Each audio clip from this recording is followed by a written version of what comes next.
This is a time to pay our respects to the Ott Father, who's going to stop by with us here now at the to give us a breakdown of Lord of the Rings. Coming in with Don't laugh at that, Jimmy. Don't laugh at that, Jimmy. That's not funny. That's not funny. Also, what a great iconic laugh coming in to start the segment. Be careful what you're stepping into, Otter. Oh, because trust me, I feel like I'm going into the landing. What's the landing? Where all those King's Landing. King's Landing. I mean, right. When you play the Game of Thrones, what happens, Otter? When you play the Game of Thrones, you either what? You win or you die. Yeah, look at him. First question off the top was a little shaky, but we'll take it. Hey, no, what I'm saying be careful about is if y'all keep up with these Lord of the Rings jokes, I will make Jimmy have to sit through all 13 hours of the Lord of the Rings extended editions when this is all over. Joke's over, Jim. I'll never make another one. Hey, listen, Hanny's got to pick up a few pandemic votes for last week on Hester, huh? While Hester was out? Yeah, that's a good point. How's Hanny going to cover for Jake during Pandemic 2K20 for an entire week, and then people go and vote for Hester over Hanny? That's messed up. Jimmy, I said of the older guard, I mean, Hanny is more of the original gangster of the crew. I mean, I think that he will get the respect once his crowd starts to shuffle around and wake up. The Hester army is just strong everywhere. I mean, it's a tough pull. 18's he's got the reputation. OG, original gangster, Ice-T, first Lollapalooza, Starplex in Dallas. He jammed with Henry Rollins. Yeah. He's got a story for everything. So, Jimmy, one of our first concerns here on Off the Bench was you, really, when we thought about the coronavirus and just what it was going to affect.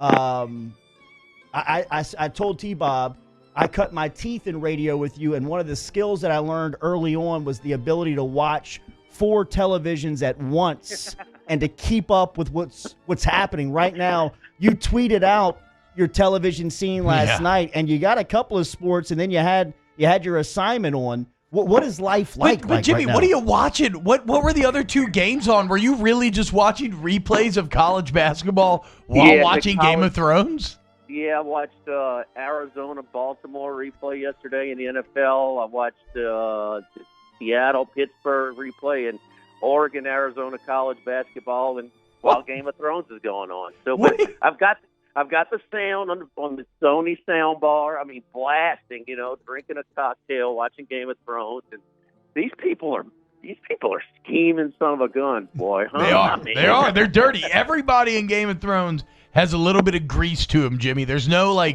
fully good characters, maybe save for Ned Stark. There was, and they axed him down at the end of the first series. Exactly. Season, rather. I mean, poor Ned. I mean, Ned. So. Yeah, shout out Ned, dude. And Sean Bean. Jordy, you're like, so listen, that's all, the king recruits his old partying buddy to kind of help him out. He doesn't know what he's getting in the middle of, and they're scheming all around him. And the next thing you know, I mean, it's, they chop his head off, the only honorable figure. And then it's like the second season is just torture, Jordy. It's just torture. I mean, it's a guillotine fest. I mean, everybody's getting chopped off. Hey. I mean, the more likable figure, little Aria, who, by the way, T-Bob, I looked up Aria, the casino opened up before Aria first debuted on Game of Thrones. a little naming inspiration you trace back there? Yeah, by 13 months. Look, I won that. I had over 11 and a half. So, nice. So if you kept it in the year window, it was a loser. Yeah. So then it's just torture for 7 series. I'm like, what is going on? And then finally Daenerys needs some food, and it's like you're going from the commoner side of the there's this little entertainment district in Chicago called Weed Street, and you're going from the commoner side to the VIP section of Circus. It's like it's like just a little slice of heaven, and it's like, oh, this is great. But then it's filled with all these unsavory, seedy types would hang out at Dre's in the basement of the Barbary Coast. So it is messed up, man. It is all over the place. And then I finally stopped, last night because they're about to go to war. But T-Bob, everybody's going to war. I don't know who's invading who. I mean, I'm kind of confused. Okay. So It's really a stupid show. The main crux is that the North is rebelling against the South. Okay, and so you have the Starks, led by the young wolf Robb Stark, and he is leading his armies against King's Landing. Remember, they captured Jaime Lannister. Remember? Right. And that's the main one. And then yes, there's all kind of allies kind of surrounding that, and the Baratheons are kind of doing their thing. But that's what you mainly need to be focused on. It's kind of like Starks versus Lannisters, North versus South. Otter, how are you feeling about our guy Joffrey Baratheon at this point? Oh, I was about to get to that son of a. I mean, this guy is.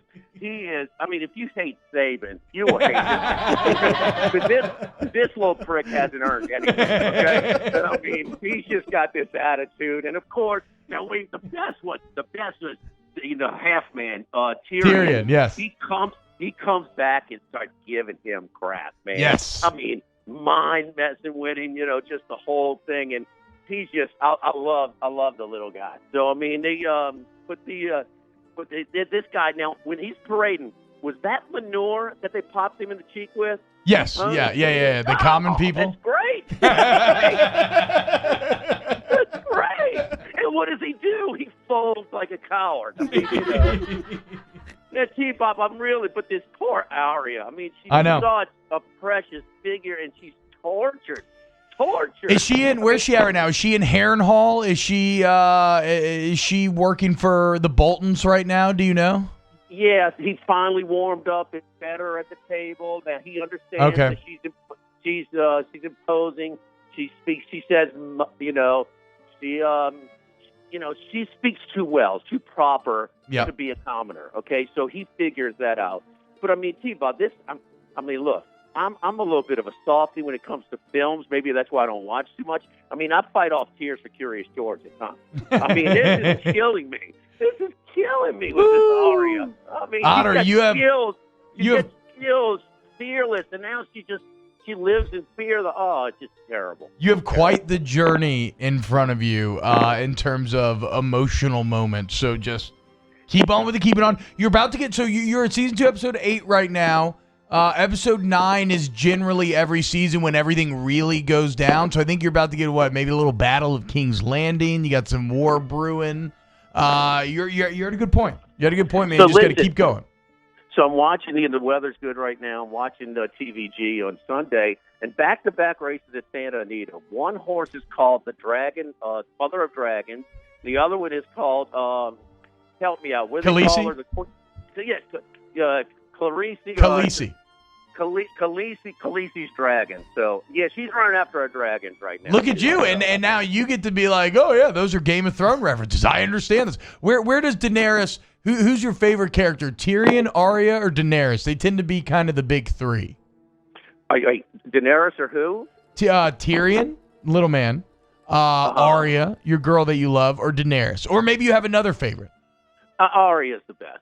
Okay. Arya's the best. Because she's, and I looked that up too. That's from the Greek gods. It could be a boy or a girl, or boy or girl name, so it fits because she's crossed over. Okay. Wow. But I am a little upset that they stole the name from the damn casino and hotel, which is pretty swanky on the strip.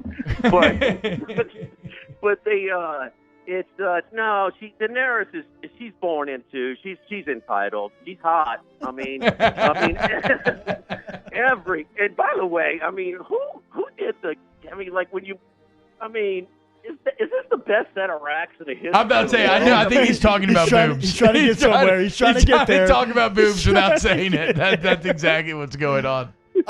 What's coming up on sports today? Over under. One thing I know, people listen to their favorites. People listen to the entire lineup, but people really do appreciate just having something that is still the same, little normal pre-pandemic. So I enjoy, Would You Rather Wednesday. Joey, I love his Melkheimer. That's my favorite. Yeah. And Hunt's movie review hit I don't know how he's going to follow that. Hunt killed it in the movie review. I meant to text him. Like he brought it. He had great takes. Yeah, that's a hard spot, and he nailed it. Well, all right, Otter. We'll talk to you next Tuesday. You nailed it too, Otter. We love you. Later, man. All right, see you. Pay respects to the OG. Little paid to the pass right there. So he mentioned getting into the circus at Chicago. What is the circus? The circus is a nightclub in Chicago that Jimmy Ott. So the summer of 2000, I worked an internship in Chicago. 20 years ago. 20 years. I was 20 years old. Wow. So I was up there working an unpaid internship at the Wrigley Field Radio Network and was parking cars for the valet at the Drake to make money. Whoa. And Ott comes up on a weekend to Chicago. Hey, Jordy, I got the crew from New Orleans. We coming up there. What's your relationship at this point? How'd you know Ott? So Ott he gave me my start in media. Okay. When I was in my senior year in high school, the Kingmaker's Kingmaker. The Cox 4 Game of the Week was originated, and Ott was the play-by-play. And I walked up to Ott while I was warming up for a football game and said, I want to do this, bro. How do you get into this?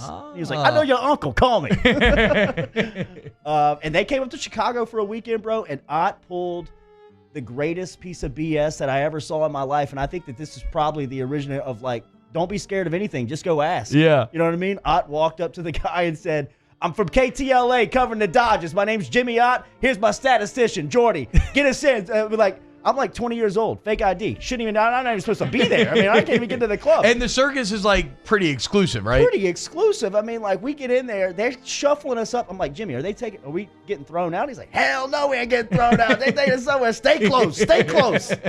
I mean, next thing you know, we're sitting next to Ross at Friends, whatever, David Schwimmer, sitting in the VIP at Circus. He's sitting right there. The VIP room at Circus, it didn't have tables. It had beds. And this is peak Friends, if it's 2000, right? I mean, this is peak like David everybody's Schwimmer. Around. Like the guy was like, there's Ross. Wow. Like, oh. And they didn't have tables. They had beds. And you would sit on the bed, and the table came out of the middle. To this day, I haven't seen a nightclub like it. Like it's... And the Ott father. Wait, so what did the bouncer say when he hit him with the KTLA covering the Dodgers? Never thought twice. Come with us. Wow. I mean, because he's so confident. Yeah. You know what I mean? He's like, we're in town covering the Dodgers. KTLA, I got in touch with your general manager. My name's Jimmy Ott. This is Jordy Colati. You said we have it set up. I mean, like, next thing you know, he's like, you two with us. 10 minutes later, we're in the VIP. What a legend. There. Legend. What a legend, dude. Love you, Ott father.